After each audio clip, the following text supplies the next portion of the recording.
Hoje é o segundo dia da nossa jornada dos 10 dias de oração. E nós vamos aprender, recordar e reforçar algumas coisas que nós já sabemos sobre oração.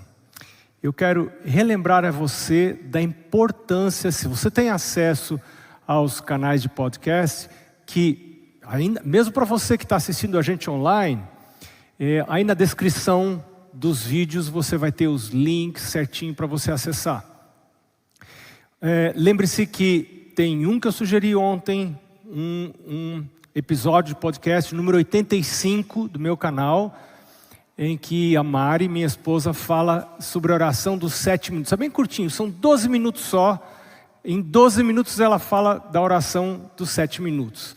É muito importante para você ter uma ideia de uma estrutura. Não é a única estrutura, mas é bom você ter alguma estrutura para orar. Não ficar como franco atirador assim na sua oração, ajoelha e não sabe o que falar e daqui a pouco você está pensando em outras coisas até e nem está mais orando. Para hoje tem uma liçãozinha de casa e também esses links estão na descrição dos vídeos, tá? Do YouTube. O primeiro deles é número 210, Apocalipse e o Deus Redentor. Vai ser uma expansão da mensagem de hoje. A mensagem de hoje vai ser uma versão reduzida dessa mensagem que eu estou dizendo para você do número 210. Então, se você quiser um pouquinho mais, vai para ouvir esse podcast número 210. Só relembrando para você, podcast é um nome chique para um negócio bem comum. São áudios, tá? São áudios. É o YouTube dos áudios. Então, é fácil você acessar, né? Tem lá as opções para o Spotify ou para o Google Podcast ou para o Apple Podcast. O conteúdo é o mesmo. E a segunda lição de casa é o número 262, a maior oferta. Se você só pode ouvir um episódio, eu recomendo que você ouça esse último que eu estou citando, o 262, a maior oferta, se referindo à oferta que Jesus fez. E hoje nós vamos conversar exatamente sobre isso, sobre o que Jesus fez e o que isso tem a ver com oração. Então, a gente acabou ontem falando sobre Gênesis, lembra? Vamos voltar para o Gênesis, vamos ver o que Deus fala para nós aqui através do livro de Gênesis. Você lembra que nós vimos que Deus encontrou a terra numa situação caótica. Não havia organização estética, não havia organização física, ética, social.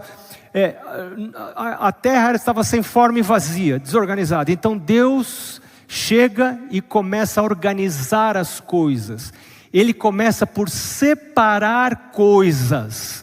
Separar claro de escuro, separar água de terra, separar noite de dia, separar sábado de semana, homem e mulher. Deus faz coisas bem definidas, bem claras. A gente é que bagunça tudo. A gente não faz separação de nada, de dia de semana. A gente não faz separação de hora de dormir, de hora de acordar. A gente não faz separação de esposa para outras mulheres. A gente, o ser humano, né? A gente não faz as separações que Deus diz que precisaria haver separação. Tem que separar. Deus criou homem e Deus criou mulher. Bem claro, os dois gêneros, de acordo com o que está descrito na palavra de Deus, né? Deus faz essas separações. E a palavra de Deus indica que a gente começa a ter encrencas na vida quando a gente não reconhece essas separações que Deus faz. Por sinal, deixa eu relembrar você, lembra que ontem lá no Apocalipse, quando os anjos, os seres viventes, os 24 anciãos estavam adorando a Deus, você lembra o que eles falavam? Santo, Santo, Santo é o Senhor, Deus Todo-Poderoso. Lembra disso? E você sabe o que significa a palavra santo? Significa separado. Opa! O que Deus fez lá no Gênesis? Ele separou as coisas. Ele usou a santidade, o poder dele, a sabedoria dele para discriminar o que é para esse lado, o que é para cá. Você quando vai arrumar um guarda-roupa, sabe, eu me lembro minha avó, às vezes ia arrumar, minha avó gostava muito de fazer arrumação em casa. E sabe o que ela fazia? Ela tirava todas as roupas do guarda-roupa, punha em cima da cama. Aquilo ficava uma confusão, um caos. E aí ela pegava e ia organizando. Aqui as camisetas, aqui as camisas, aqui a cor é essa, aqui essa outra cor. Deus deu para a gente essa habilidade que Ele tem de organizar, de discriminar. Discriminação num sentido positivo. O ser humano pode usar a discriminação num sentido negativo, nocivo, doentio. Não é isso que nós estamos nos referindo. E não foi isso que Deus fez. Deus discrimina para abençoar. Deus discrimina para cuidar. Deus coloca limites. Deus coloca fronteiras. E é tão importante quando cedo na vida a gente aprende a valorizar as fronteiras e os limites colocados por Deus. Por exemplo, Deus fala: 6 dias você deve trabalhar. Mas o 7º dia é o sábado do Senhor teu Deus. Nele não fará nenhuma obra. E Deus pôs o limite é o pôr do sol. Lá no jardim do Éden, Deus pôs Adão e Eva, ali os criou e os colocou dentro do jardim.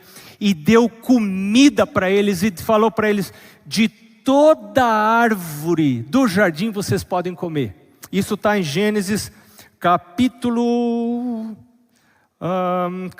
2, verso 16. De toda árvore do jardim comerás livremente. E o 17, mas da árvore do conhecimento do bem e do mal não comerás, porque no dia em que dela comeres certamente morrerás. Existem consequências para a quebra dos limites, para a quebra das fronteiras que Deus coloca para nos proteger. E agora Deus coloca Adão e Eva nesse lugar e diz: eu vou dar manutenção para vocês. Está tudo à disposição, mas tem uma parte da manutenção na qual vocês não devem tocar.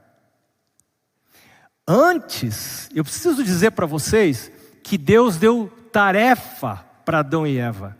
E a tarefa que Deus deu para eles era guardar e cultivar o jardim.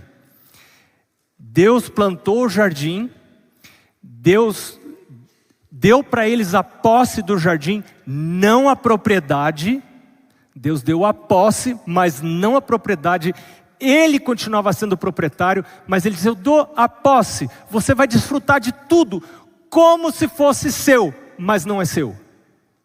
Quando a gente não é o proprietário, a gente está morando numa casa, a gente pode fazer várias coisas na casa se você está pagando aluguel. Mas tem coisas que você não pode fazer. Tem coisas que são exclusivas do dono. Quando você é gerente de uma loja, você pode fazer várias coisas, mas tem coisas que você não pode fazer. Você não pode, por exemplo, levar produtos da loja para sua casa, porque a loja tem um dono. E Deus colocou essa árvore lá no jardim para relembrar Adão e Eva de que eles não eram donos. Eles podiam fazer muita coisa no jardim. Olha, eu acho que flor vermelha fica mais legal ali. O que você acha, Eva? Eu também acho, vamos por lá, vamos. Deus deu para eles essa autoridade para mudar as plantas de lugar, para cortar grama, para fazer uma série de coisas. Mas tinha uma coisa que eles não podiam fazer, e era só essa uma: vocês não podem comer da árvore da ciência do bem e do mal.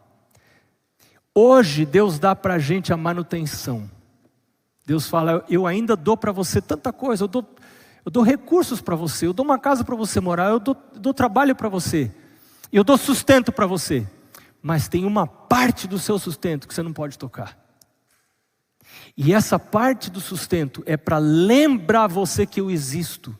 É para lembrar você que eu cuido de você.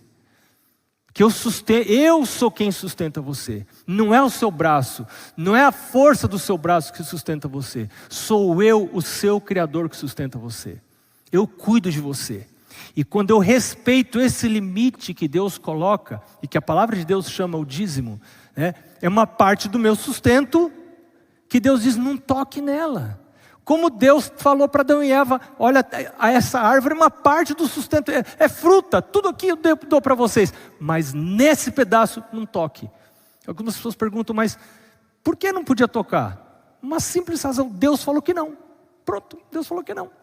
Será que tinha veneno na árvore? Provavelmente não. Provavelmente a fruta não era venenosa. Provavelmente a fruta não fizesse mal biologicamente falando, mas Deus disse: não toque. Não tem muita explicação. A gente, quando aceita a autoridade, o senhorio de Jesus, a gente aceita o domínio dele sobre a vida da gente, e o domínio da palavra de Deus. Eu relutei muito para aceitar o domínio da palavra de Deus na minha vida, porque eu não gosto de ninguém mandando em mim, né? E a gente casa para escapar do pai e da mãe, e vai ter outra pessoa mandando na gente. É ou não é? Homens, é ou não é? Você casa para escapar do pai e da mãe, e tem outra pessoa mandando em você. Mas a gente não gosta, a gente fica, mas não gosta, né? E ontem eu contei para vocês que eu comecei a me voltar para Deus e a buscar a Deus, eu entendi que eu tinha que fazer uma decisão, mas eu estava cansado do meu jeito de viver, porque eu tentava o melhor que eu podia acertar, fazer as coisas do jeito certo para ter sucesso, para namorar direito, para as meninas gostarem de mim, e tal. Tudo errado, namoro tudo errado, namoro meu não durava, saúde tudo arrebentada, meus relacionamentos arrebentados, relacionamento com meus pais arrebentados, né? Eu tinha ideação suicida, várias vezes eu pensei em suicídio, né? Passava um ônibus a alta velocidade na frente da minha casa, e eu pensava: por que eu vou continuar vivendo? Para que serve essa vida? Por que eu não me jogo na frente desse ônibus? Mas nem para isso eu tinha coragem, né? Tão fracassado que até para se suicidar não tinha coragem. Você imagina uma coisa dessa, né? Fracasso em todas as áreas da vida.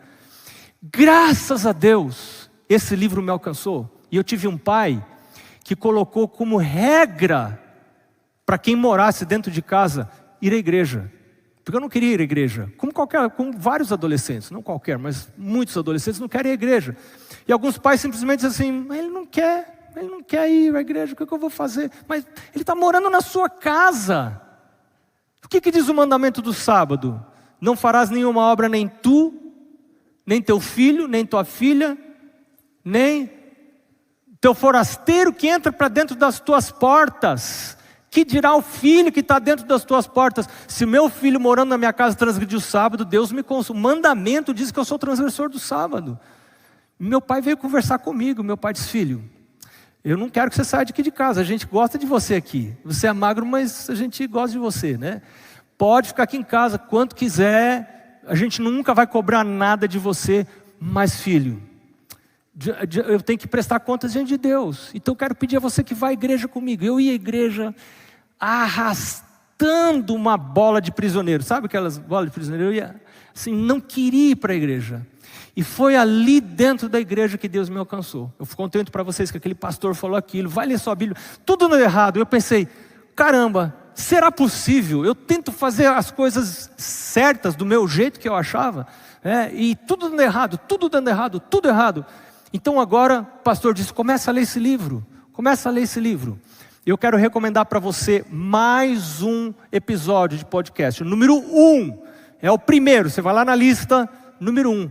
Vai falar para você como estudar a palavra de Deus e como aceitar a palavra de Deus para a sua vida, né? Porque se eu não aceito a palavra de Deus na minha vida, a gente vai ver durante essa semana, nem as minhas orações podem ser ouvidas. Porque eu não estou aceitando a palavra de Deus, o domínio da palavra de Deus na minha vida. E eu não queria aceitar. Então, por causa dessa luta, eu pensei: e se eu começasse a ler a Bíblia e colocar em prática tudo que está escrito, como o pastor falou, será que minha vida não melhoraria? E eu comecei a ler a Bíblia, e eu entendi algumas coisas, muitas coisas eu não entendia, e as coisas que eu entendia, eu não queria praticar, não eram atraentes para mim, eu não gostava das coisas que eu entendia, porque elas batiam de frente com as minhas tendências carnais, com os meus desejos, com as minhas vontades, com os meus impulsos, e eu não gostava de ler essas coisas. E eu pensei um dia, sabe, que eu acho que isso não é para mim não, eu não nasci para ser assim, santo, para ser uma pessoa de igreja, acho que não dá para mim. Vai ver que tem gente que nasceu já assim, meio virado para esse lado. Eu não vou prestar para esse negócio de igreja, de crente, de ser carola de igreja, não vai dar para mim não. E eu estava com esses pensamentos, então um dia numa semana de oração, um pastor falou uma coisa que me atingiu. Ele disse assim: não preste tanto atenção naquilo que você tem que fazer, mas com quem você precisa andar. Você precisa andar com Jesus. Ele estava falando de João capítulo 15. Se você estiver, Jesus fala assim, se você estiver ligado em mim, você vai produzir muito fruto. Esse é o segredo da vida cristã. Eu estar ligado com Cristo. O meu foco é em fortalecer minha ligação com Jesus, fortalecer meus momentos devocionais, desenvolver regularidade, desenvolver o hábito de ir à presença de Deus, né? Não porque eu estou afim de orar, não porque eu estou afim de ler a Bíblia, porque acho ler a Bíblia a coisa mais legal desse mundo. Pelo contrário, eu não gosto de ler a Bíblia, porque eu sou normal, eu sou pecador. Pecadores não gostam de ler a Bíblia.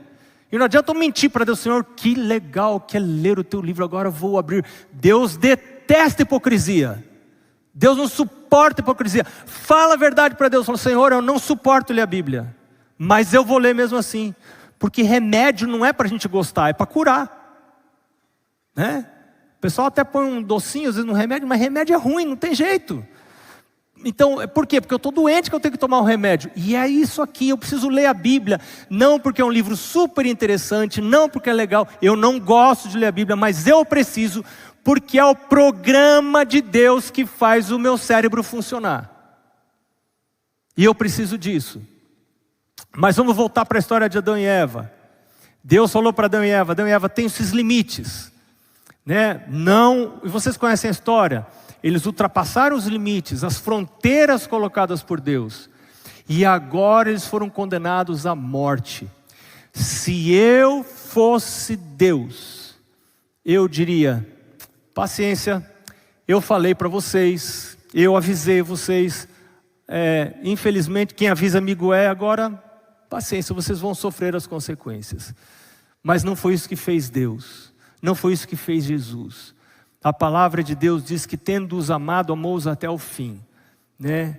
E a palavra de Deus diz, Deus amou o mundo de tal maneira que deu seu Filho unigênito, para que todo aquele que nele crê não pereça, mas tenha vida eterna. Aí você imagina Deus e Jesus conversando, como a gente vai tratar esse assunto?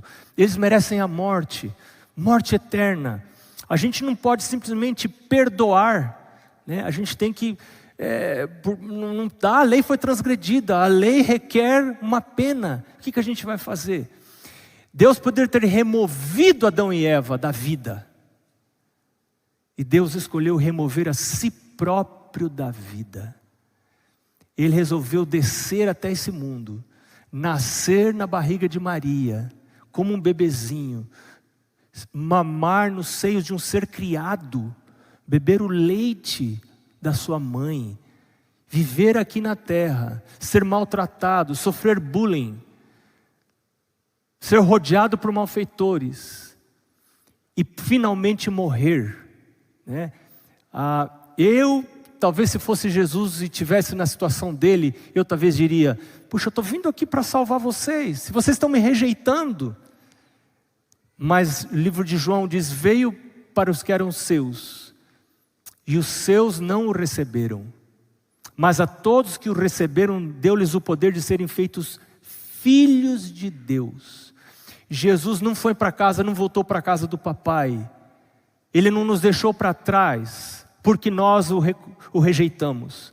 Ele ficou, e ele morreu. Ele foi morto pelos malfeitores, né? E por causa da morte de Jesus, agora vem uma coisa muito importante. Você tem o privilégio, e eu tenho o privilégio, de confessar pecados para Jesus. Escuta uma coisa, 1 João capítulo 1, verso 19 diz assim, se confessamos os nossos pecados, Ele é fiel e justo para nos perdoar os pecados e nos purificar de toda injustiça.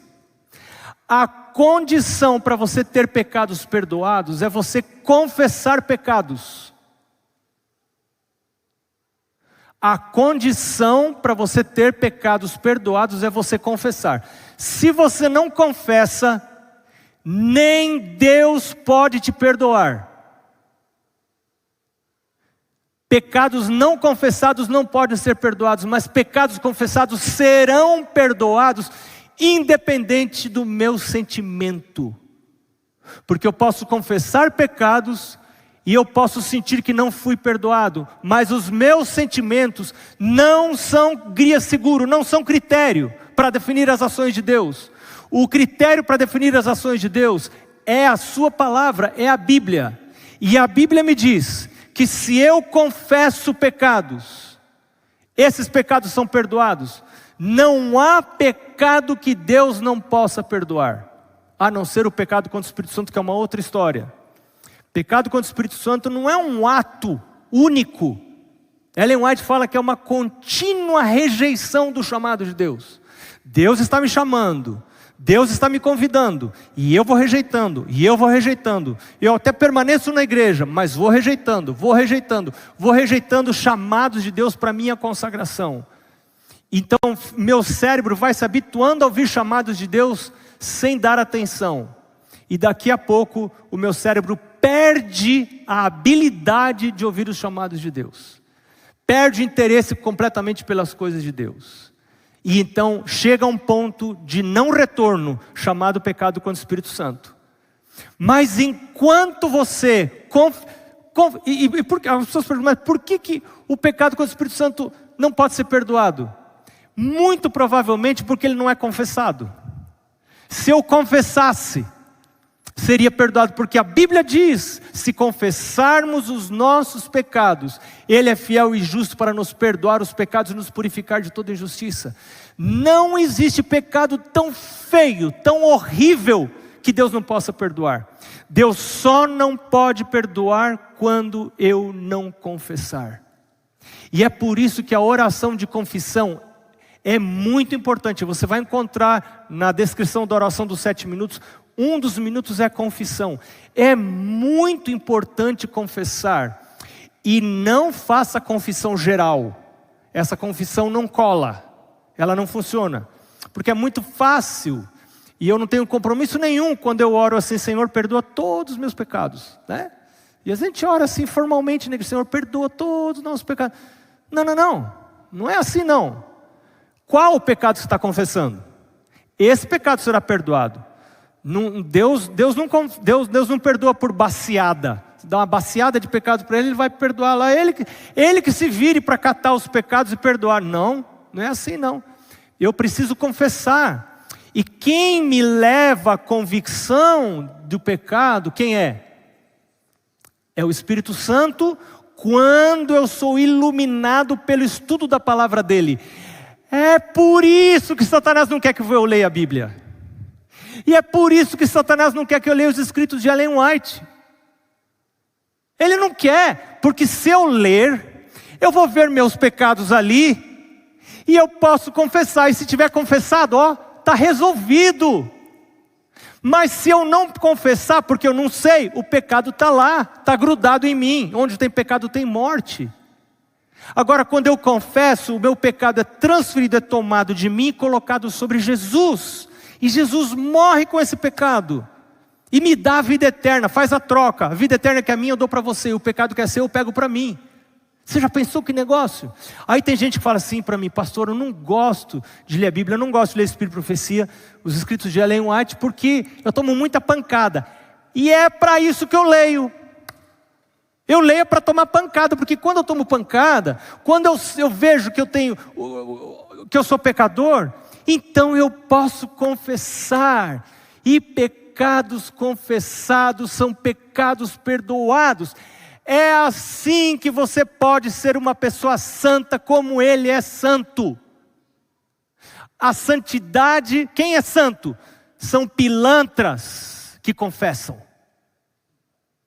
Jesus fala: eu sei que você não presta, eu sei que você é pecador, mas você reconheceu isso, e você confessou, eu santifico você. Justificados, pois, pela fé, temos paz com Deus. Nenhuma condenação há para aqueles que estão em Cristo Jesus. Não tem condenação para quem está em Cristo Jesus. Se você está em Cristo Jesus, esse estar em Cristo Jesus não é algo indefinido. É quem confessa que está em Cristo Jesus. Porque eu creio na morte dele, por que ele morreu? Pelos meus pecados. Mas que pecados? Esse, eu tenho que falar para ele. Então eu posso obter os benefícios da justificação. Lembra que Jesus falou também? Jesus disse, eu não vim buscar justos, eu vim buscar pecadores. Os pecadores, os sãos não precisam de médico, e sim os doentes. Eu vim buscar pecadores para a salvação, eu não vim buscar justos. Então, quando você olha para você, e você se reconhece uma pessoa horrível, terrível, eu sou terrível, eu sou pecador, eu não presto. É o seu título para receber o perdão de Jesus.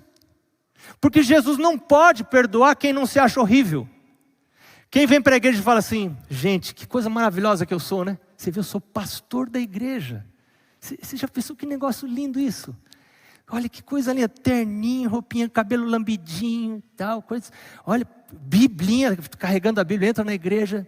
Senhor, você lembra lembra o fariseu que foi no templo? Você lembra que o fariseu falou? Senhor, eu sou lindo, né? Eu não sou lindo? Senhor, olha que coisa maravilhosa, eu devolvo o dízimo, guardo os sábados, vegetariano.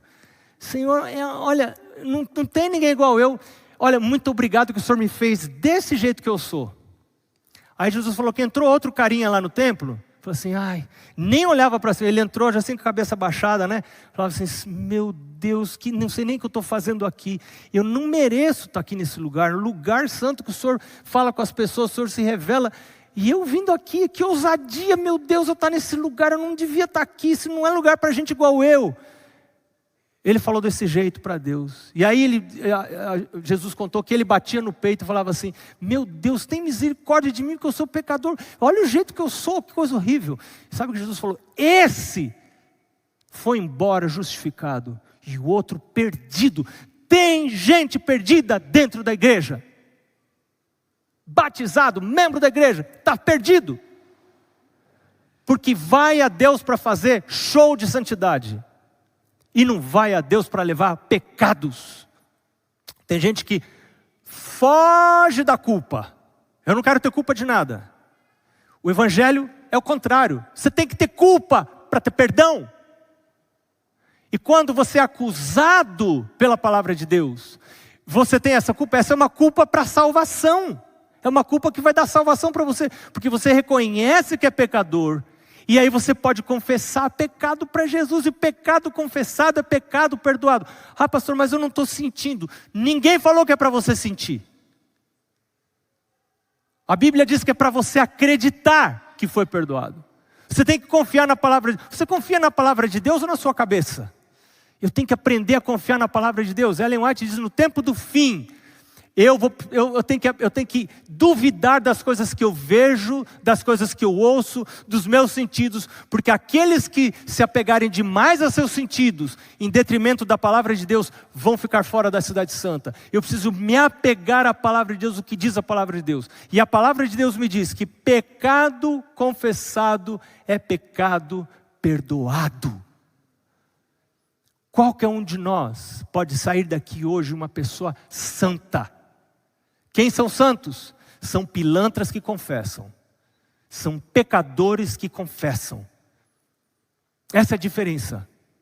E a confissão precisa acontecer todo dia. Porque lá em 1 João diz, se alguém diz que não tem pecado, o que essa pessoa é? É mentiroso e nele não está a verdade. Então todos nós temos... Eu morro de medo quando eu vou me ajoelhar de manhã e aí chega o meu momento da confissão, eu fico pensando assim, mas o que eu tenho para confessar hoje, né? Aí eu lembro dessa história que eu estou contando para vocês hoje aqui. Que lindo, né? Já estou vindo de novo a orar como lindinho. O lindinho do Papai do Céu, né? Não tem nada. Santo, pastor, coisa maravilhosa. Né?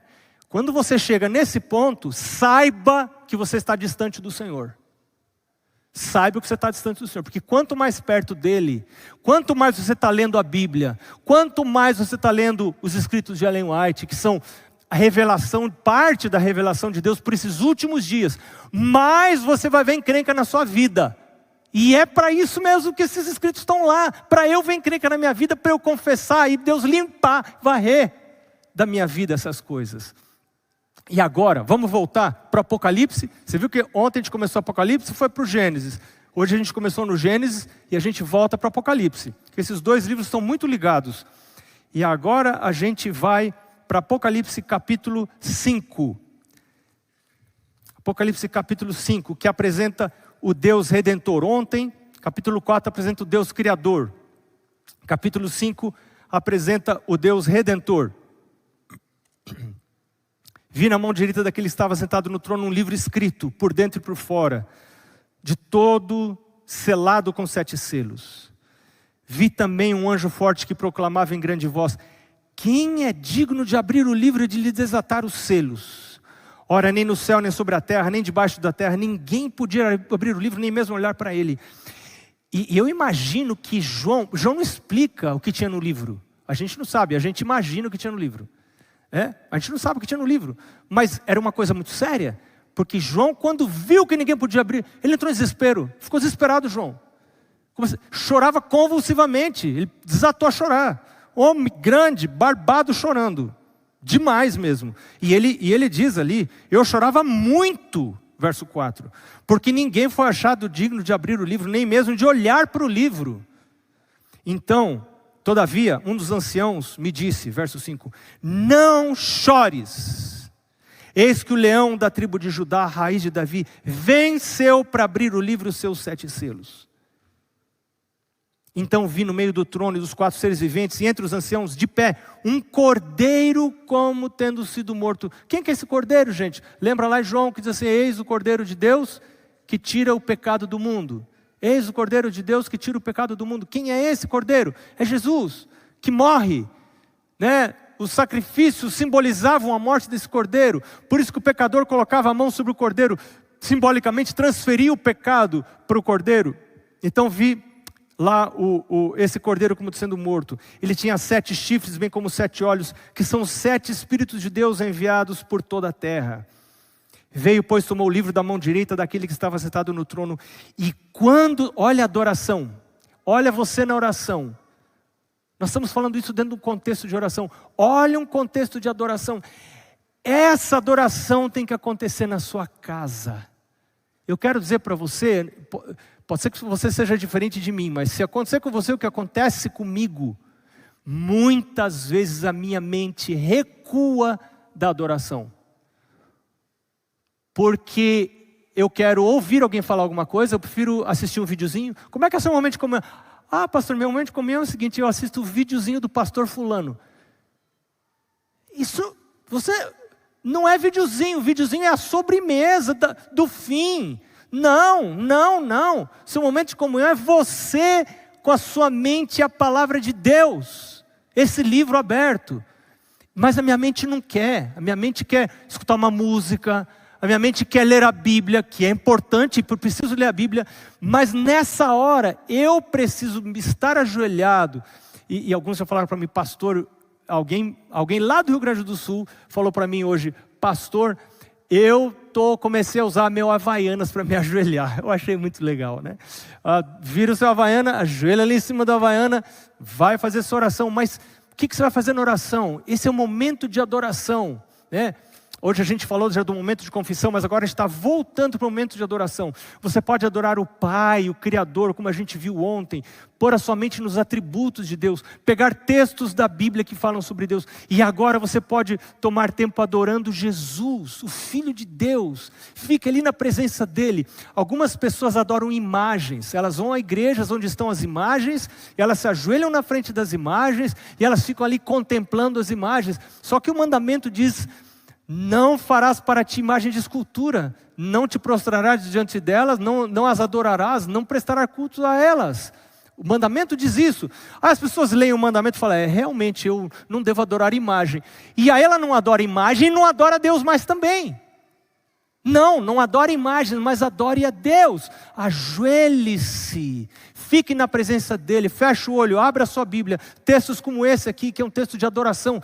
Apocalipse capítulo 5, tem tantos outros na Bíblia, onde você é levado a adorar a Deus. E aí você vê: veio, pois, verso 7, e tomou o livro da mão direita daquele que estava sentado no trono. E quando tomou o livro, os 4 seres viventes, os 24 anciãos, prostraram-se. Eles se ajoelharam. Eu fico muito impressionado com isso. A gente está vivendo numa sociedade muito sofisticada. Em alguns lugares parece que não é sofisticado ajoelhar. Parece que eu vou sair um pouquinho da minha dignidade. É isso mesmo. O ajoelhar tira você da sua dignidade, tira a mim da minha dignidade. Eu estou me ajoelhando diante de alguém maior do que eu. E a posição do meu corpo indica uma inclinação da minha mente. Eu quero submeter-me a alguém que é maior do que eu. Eu estava contando para vocês que isso foi muito difícil para mim. Mas eu fui forçado a reconhecer que eu não me bastava. A minha sabedoria não era suficiente para viver. E eu tive que fazer a escolha de submeter minha vida a um controle de uma outra mente. Você não é obrigado a fazer isso. Mas você pode fazer isso hoje. E você pode experimentar, submeter a sua vida ao controle de uma outra mente. De uma mente superior que a Bíblia descreve como sendo Deus, o Criador do universo. A sabedoria infinita do universo. E agora você começa a ler esse livro como sendo a palavra de Deus, não como uma peça de literatura, mas a palavra de Deus para a sua vida. E eu vou ler, e o que ele falar eu vou fazer. E eu falei para você que eu não queria fazer o que Deus falava. E então eu comecei a orar, pedir para Deus uma transformação da minha natureza.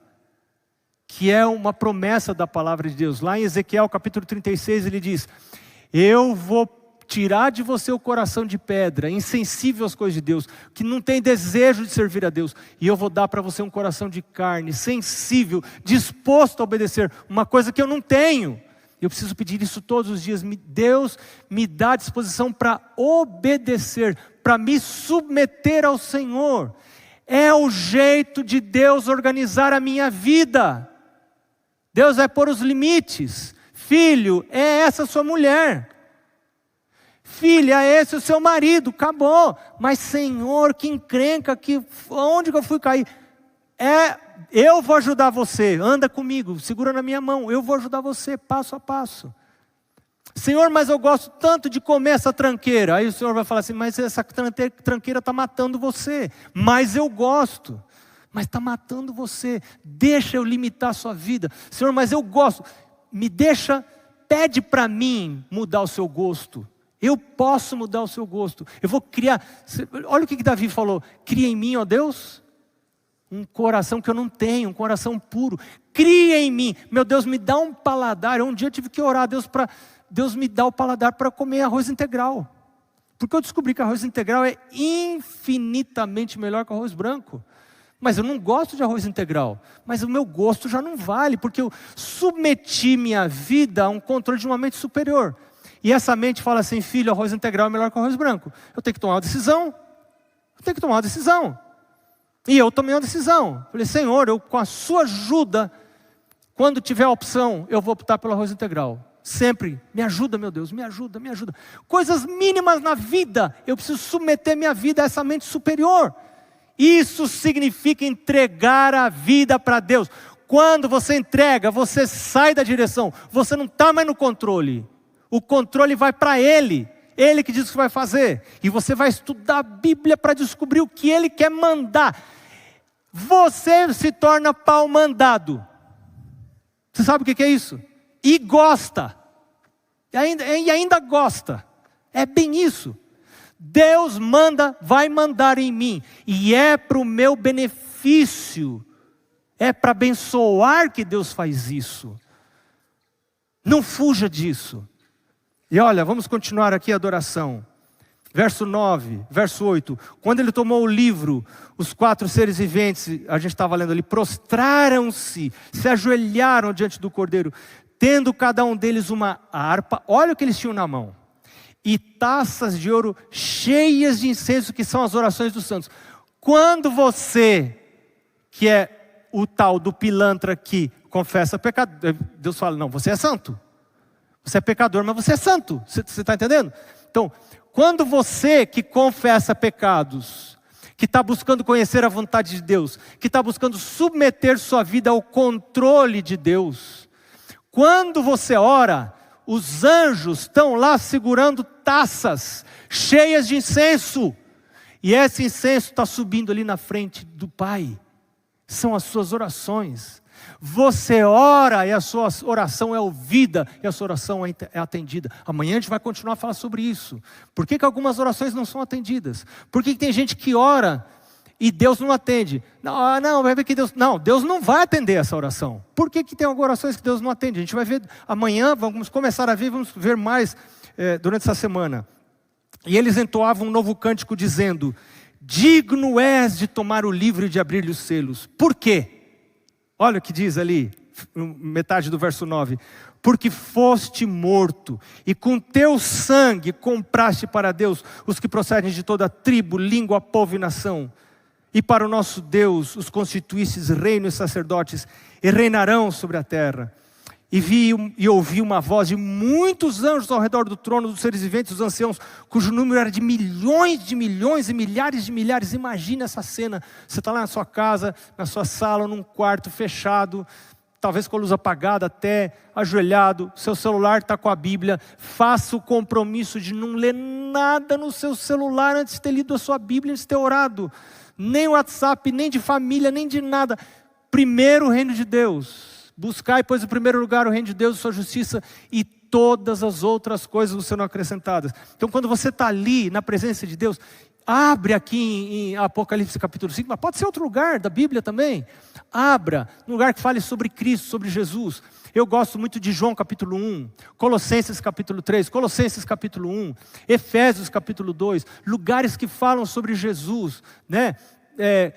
Isaías capítulo 53, são exemplos de textos que você pode usar para meditar e adorar Jesus. Você está ali ajoelhado, lê um pedacinho, tenta memorizar, pronuncia, vai falando em voz alta, vai tentando memorizar, e ali você está adorando. Essa é uma maneira de você adorar. Enquanto você adora, esse texto que você está lendo, ele está entrando na sua cabeça.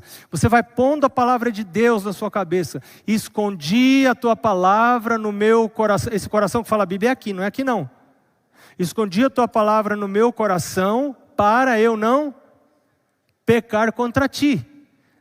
E esses trechos da palavra de Deus que você esconde aqui, eles vão afetar os seus processos mentais, o seu raciocínio, as suas tomadas de decisão. Você vai colocando para dentro a palavra de Deus, vai lá ajoelhado, vai orando, toma tempo para orar. Satanás quer fazer você dormir tarde, quer fazer você acordar tarde, quer fazer você ficar olhando coisas até tarde da noite, para você não acordar cedo, porque ele sabe que se você acordar mais cedo e passar tempo na presença de Deus, a sua vida vai ser diferente. E ele não quer que a sua vida seja diferente. Foste morto e com o teu sangue compraste para Deus os que procedem de toda a tribo, língua, povo e nação. E agora, verso 12, aqueles milhões e milhões, milhares de anjos ao redor do trono, dos seres viventes, dos anciãos, proclamam com grande voz. Verso 12 diz: digno é o cordeiro que foi morto, de receber o poder e riqueza e sabedoria e força e honra e glória e louvor. E então ouvi toda a criatura que há no céu e sobre a terra, debaixo da terra e sobre o mar, e tudo que neles há, estava dizendo: àquele que está sentado no trono é o cordeiro, seja o louvor e a honra e a glória e o domínio pelos séculos dos séculos. E os 4 seres viventes responderam: amém. Também os anciãos fizeram o quê? O que eles fizeram? O que está escrito aí na sua Bíblia? Se prostraram e adoraram. Se prostraram e adoraram. Que privilégio que a gente tem de dobrar os joelhos e se ajoelhar e ficar na presença de Deus. E ser transformado pela presença dEle, ser transformada pela presença dEle. Eu acho que o Senhor está fazendo convites para nós hoje. E um desses convites é para a gente deixar Ele revelar a sujeira que está escondida na nossa vida. E a pior sujeira é a sujeira que eu não vejo. E talvez a sujeira que eu não quero ver. E às vezes Deus precisa trazer problemas na minha vida. Isso aconteceu comigo. Para que eu possa começar a enxergar algumas sujeiras que estão na minha vida. O pecado mais difícil de confessar é o pecado que eu não enxergo. Mas hoje, eu posso dizer para o Senhor: Senhor, Me revela a minha verdadeira condição. Me ensina a me examinar a mim mesmo. Me ensina a conhecer quem eu sou. Mas claro, eu só posso conhecer quem eu sou enquanto eu leio a palavra de Deus. Quando eu estou interessado, porque ela é como espada de 2 gumes, ela penetra lá e ela discerne os pensamentos e ela revela que eu sou pecador. Essa é uma das funções da palavra de Deus e é por isso que eu tenho que ler. E os escritos de Ellen White, mesma coisa, aplicados agora para o tempo do fim. Muito importante a leitura dessas coisas. E eu quero convidar você hoje para fazer esse pedido para o Senhor. Senhor, limpa a sujeira que está escondida no fundo do meu coração. Purifica. Se eu confessar, Ele é fiel e justo para perdoar pecados e me purificar de toda injustiça.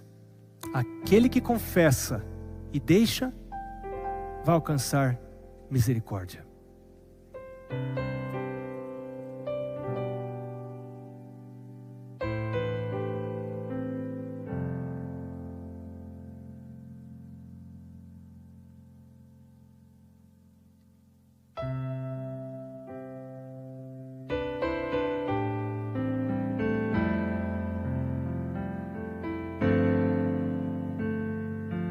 No deserto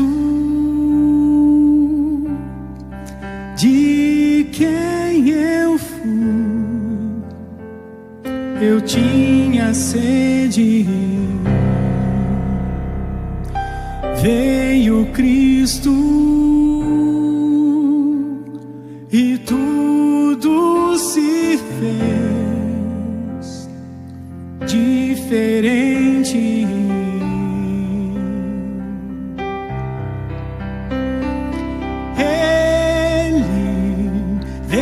Pecados ocultos,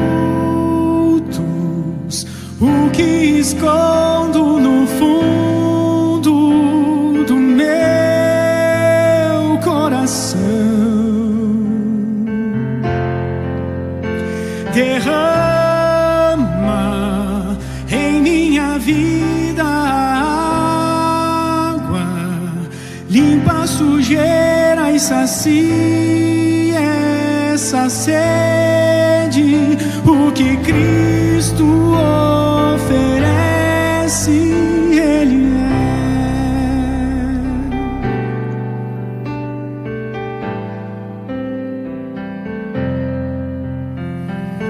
No escuro de quem eu fui, eu tinha medo. Veio Cristo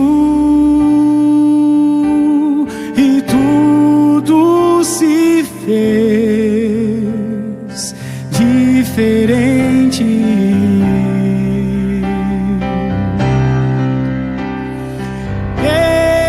Ele enxerga o que vejo no escuro, o que escondo no mundo do meu coração, e espalha o barro que ainda faltava, abre a janela pra luz me encontrar, o que Cristo oferece, Ele é luz do mundo, água viva. Cristo, Ele é Cristo, Ele é Cristo.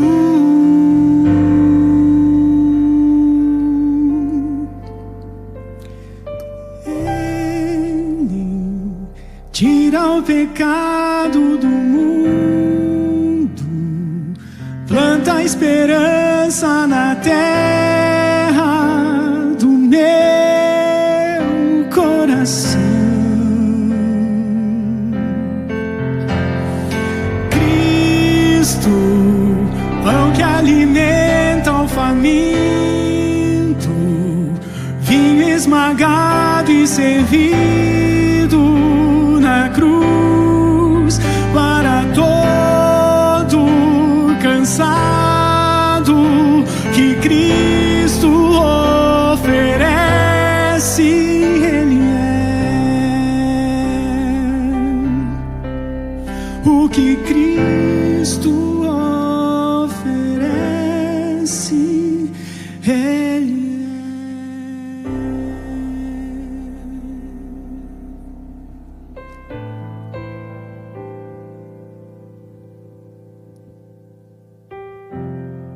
Vamos nos ajoelhar?